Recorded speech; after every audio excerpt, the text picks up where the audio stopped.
was trying to think quite a bit about this. Now, we had a discussion before about our top games. I mentioned it the other night as well. You mentioned Bioshock Infinite as being one of your all-time favourite games, right? I played it and it's awesome. Like, it's really, really good.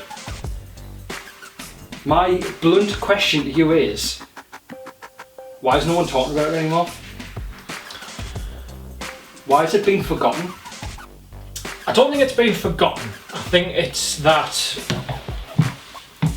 for as good as the game is, Bioshock has never really enjoyed the level of popularity and kind of media exposure as some of the other massive games. Yeah. So, I mean, you've got your games that you can come to straight away, your Grand Theft Autos, your Call of Duties, your Assassin's Creed games.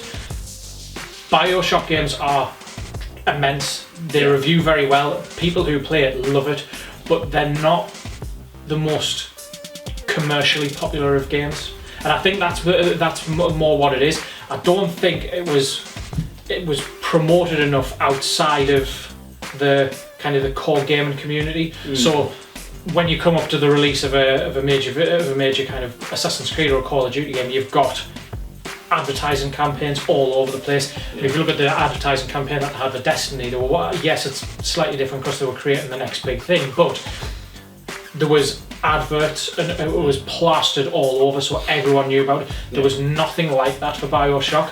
I think those who play it love it and will talk about it and will champion the game as being one of the better games, certainly of the last generation, and I'd argue one of the top games that I've ever played.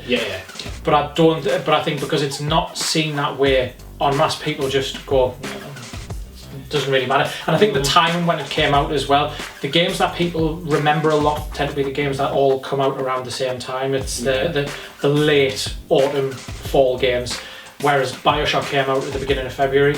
So it was weird. The timing that it came out probably didn't help it. And then I think you've got the company who developed it. They then just folded. They didn't fold as such, but Ken Levine took his team and he's just gone elsewhere and he's done other things. So I think it's just, the reason people don't talk about it is that they probably weren't talking about it enough in the run up to its release and after its release, and for that reason people just forgot about it, which is a massive shame because the game is so good. It just seems like people talk about the first Bioshock and skip. Bioshock 2 is forgetting completely. No one talks about Bioshock 2. See, but that's bad because it is bad. It sucks because I played it and I really liked it. Bioshock 2 was fantastic. I think people do remember the first Bioshock game more, but it's more than Infinite. It is because it was. I don't know if part of it was because they changed the setting, and maybe that was a mistake they made. Is that I think if they'd potentially gone from just Bioshock into Infinite, people would have been a bit more accepting of it. But because we've had two games in Rapture, which was already a tremendously popular setting for the game, everyone loved it.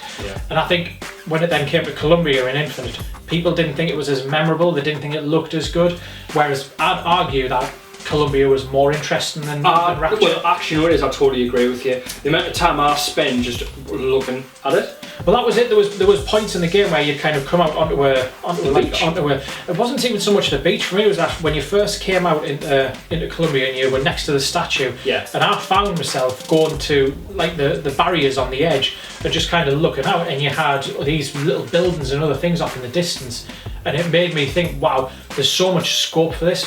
Where are what stories could be going on here? And I felt there was potential for them to take that world and do so much with it. But then when they came to do the DLC, they backtracked and put us back in Rapture again. And I think that maybe didn't help it as well. Now, 2K published it, didn't they? Yes. Yeah, it was 2K. Do you think maybe that they might do a re-release next gen?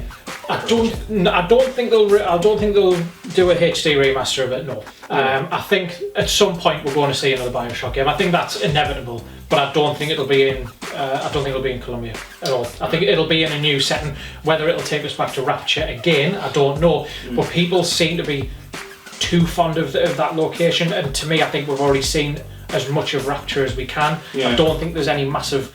There's no mystery about it. There's no more stories really that can be told there. Whereas unfortunately, Columbia has that. But I don't think we'll go back there. So I think it's only a matter of time before we have another Bioshock game. But I don't think it'll be a one set in Columbia or in that universe at all. Oh well. So guys, let us know what you think about Bioshock Infinite. Do you think it should come back as a remaster? Will it ever come back as a remaster? Why do you guys think that it didn't? Maybe that it's been forgotten about? Please let us know in the comments below. So there you go, Bioshock Infinite. Play it, by the way. Yes, if you haven't played it, it is awesome. We love it. We're champions of Bioshock Infinite, so please guys, play that. Cheers, thanks very much.